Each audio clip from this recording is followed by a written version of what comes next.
A global arms race is on for a vaccine or antiviral to battle the coronavirus pandemic. Here are the main things to be aware of. Scientists are seeing if pre-existing antivirals can be used to treat the illness.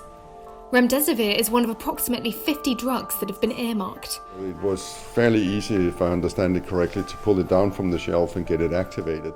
It's an experimental drug, initially developed by US company Gilead Sciences. It was made for Ebola, but was never used and eventually shelved.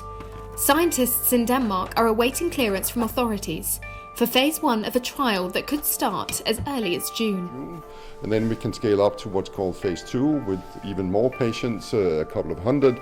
If that also looks good in the fall, then we can scale it up to a phase 3 trial. Other potential treatments include chloroquine and hydroxychloroquine, existing malaria pills touted by Trump, who said they could be one of the biggest game changers in the history of medicine. At my direction, the federal government is working to help obtain large quantities of chloroquine.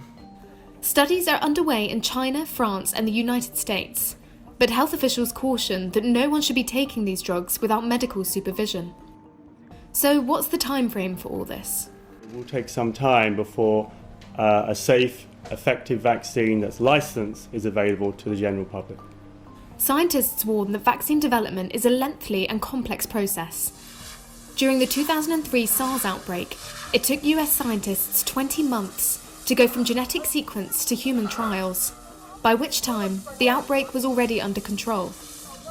With this coronavirus, Chinese scientists posted the sequence publicly within a few days, allowing global research teams to get to work right away.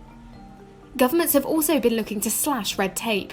We have to remove every barrier. There were a lot of barriers that were unnecessary. But even on a time crunch, most researchers quote a minimum of a year for something to be available for broad use.